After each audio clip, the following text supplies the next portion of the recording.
अस्सलामुअलैकुम दोस्तों, क्या हाल चला। बात करेंगे जी ओमान की कुछ अहम खबरों का मतलब। आज है 11 जनवरी 2023 और बुध का दिन है। आज एक तो ओमान में एक्सेशन डे की सेलिब्रेशन मनाई जा रही है और कल छुट्टी होगी। एक्सेशन डे यानी जिस दिन हिज़ मजलिस सुल्तान हातिम बिन तारिक उन्होंने ओमान की बादशाह संभाली थी, उस दिन की मुनासबत से आज सेलिब्रेशन जारी हैं और कल इसकी छुट्टी होगी। वो वीकेंड के साथ मिला दी गई थी, अदरवाइज़ वो 11 को ही होनी थी।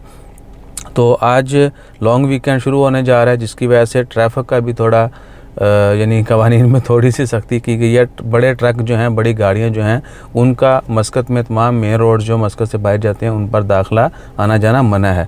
और टाइम जो है 12:30 से 3:30 बजे तक है। दोपहर को 12:30 से 3:30 तक जो है बड़ी गाड़ियों का, ट्रकों का, शाहना जो है उनका दाखिला ममनू होगा। जो भी मेन रोड्स हैं मस्कत में, एक्सप्रेस होगी, उसके बाद ये सुल्तान कबूस रोड होगी और स्पेशली एक्सप्रेस जो जाती है बिदबिद की तरफ, फिर आगे शनास और मस्कत से फिर जो दूसरे एग्ज़िट हैं, उन तमाम रोड्स पर बड़े ट्रकों का दाखिला मना होगा। दोपहर 12:30 बजे से लेके 3:30 बजे तक ये पाबंदी रहेगी। और उसके बाद ओमान की खबरों में आज ही D20 लीग जो है वो शुरू होने जा रही क्रिकेट की, और उसके सारे मैचेस ओमान की जो क्रिकेट एकेडमी है अमीरात में वहाँ पर होंगे। आज से लेकर 24 जनवरी तक मैचेस जारी रहेंगे।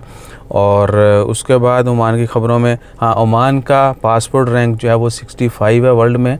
तमाम पूरी दुनिया के पासपोर्ट रैंकिंग जो जारी की गई है रिसेंटली, उसमें ओमान का 65वां नंबर है, जबकि पीसफुल कंट्री होने के लिहाज से ओमान टॉप 10 में आता है। और उसके बाद एक और कानून, इंडिया की फ़्लाइट्स में 2 वाक़यात पेश आए।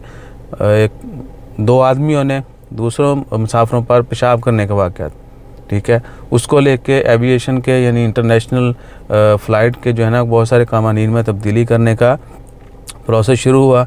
और ओमान तो सॉरी फॉर दैट, तो जो अथॉरिटीज़ हैं वो हर मुल्क से कंफर्म करती हैं कि क्या वो भी ये कवानीन लागू करना चाहते हैं, क्या वो इस कानून के बदलने के हक़ में हैं या नहीं है। तो ओमान ने उसको डिनाई किया। ओमान नहीं चाहता कि इन कवानीन में अमेंडमेंट हो। और बहुत सारे कवानीन हैं, इन फ्यूचर वो भी शेयर करेंगे कि फ़्लाइट में जब होते हैं तो आपके ऊपर कौन कौन से कवानीन लागू होते हैं और अगर कोई वॉलेशन करता है तो उनकी सज़ा क्या है। और उसके बाद कल जो ख़बर थी, ओमान का सेटेलाइट जो है वो फेल हो गया था, लेकिन 2025 में दोबारा ट्राई की जाएगी। ओमान ने यानी एक और ट्राई करने का ऐलान किया है और ओमान की जो सेटेलाइट है वो 2025 में दोबारा जो है परवाज़ भरेगी और दुआ करते हैं कि कामयाब हो। उसके बाद ओमान की ख़बरों में OCCI की जो मेंबरशिप है उसके फ़ीसें, उसके जो कह लें कि रीन्यूअल फ़ाइन्स वगैरह जो थे वो माफ़ किए गए हैं कंपनियों के लिए, प्राइवेट सेक्टर के लिए। तो OCC Oman chamber of commerce industry जो है उसके जो मेंबर हैं, वो तमाम कंपनियां जो उनकी मेंबर हैं उनकी रजिस्ट्रेशन के चार्जेस माफ़ किए गए जो ड्यूज़ थे।